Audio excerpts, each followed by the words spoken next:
શ્રી સ્વામિનારાયણ મંદિર અટલાદરા ખાતે આજ રોજ આંતરરાષ્ટ્રીય યુવા દિને તથા આગામી ફેબ્રુઆરી મહિનામાં વડોદરા ખાતે ઉજવનારા પરમ પૂજ્ય મહંત સ્વામી મહારાજની 92મી જન્મ જયંતિ નિમિત્તે યુવા યુવતીઓ માટે યોજાયેલ ખાસ સભામાં ઉપસ્થિત આશરે 5000 થી વધુ યુવા યુવતીઓને પૂજ્ય અપૂર્વ મુનિ સ્વામીએ પોતાના વક્તવ્ય દ્વારા કેવળના મંત્રમુગ્ધ કર્યા હતા, પરંતુ ચારિત્ર, ઈમાનદારી, સમયપાલન, નિયમિતતા વગેરે સદગુણો કેળવી પર્સનાલિટી નિખારવાની અદ્ભુત શીખ આપી હતી. શાસ્ત્રોના ઉદાહરણો ટાંકી તેઓએ જણાવ્યું હતું કે સહસ્ત્રાબ્દીઓ અગાઉના બે પાત્રો રાવણ અને શબરીની ભૌતિક સંપત્તિની તુલના શક્ય નથી. તેમ છતાં આજે પણ લોકો શબરીને જ આદર આપે છે. પ્રભાવ પાડવા માટે 3 મુખ્ય પરિબળો હોય છે. એક વેશભૂષા કે જે ક્ષણભંગુર હોય છે. કોઈ વ્યક્તિ કદાચ અતિ સારું શરીર કે ફેશનેબલ વસ્ત્રો પરિધાન કરે પણ ચરિત્ર સારું ન હોય તો તેની કોઈ કિંમત રહેતી નથી. બીજું પરિબળ છે વાણી. કદાચ વાણીથી કોઈ પર પ્રભાવ પડે, પરંતુ જો આપણા જીવનમાં સદગુણો ન હોય તો તેની અસર રહેતી નથી. અને ત્રીજું અંતિમ પરિબળ છે વર્તન, જેનો પ્રભાવ શાશ્વત રહે છે.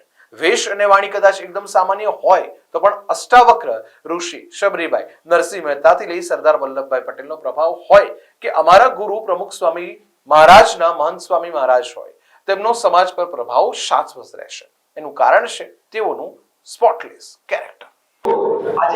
શ્રી સ્વામિનારાયણ ભગવાનની જય, અક્ષર પુરુષોત્તમ મહારાજની જય, પ્રમુખ સ્વામી મહારાજની જય, મહંત સ્વામી મહારાજની જય, મહંત સ્વામી મહારાજ 92મા જન્મજયંતિ મહોત્સવની જય.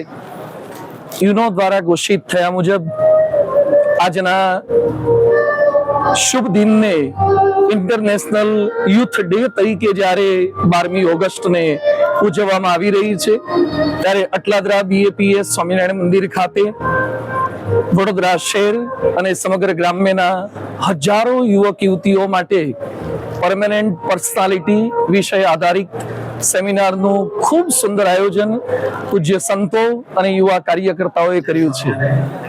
ભારતનું યુવાધન સમગ્ર વિશ્વનું ગૌરવશાળી યુવાધન છે. India is A young nation. ભારતનું ભવિષ્ય જે યુવક યુવતીઓના હાથમાં છે, તેઓ ફિઝિકલ, ઇકોનોમિકલ, સોશિયલ, મેન્ટલ અને સ્પિરિચ્યુઅલ પર્સનાલિટીને આદર્શ રીતે બનાવી શકે.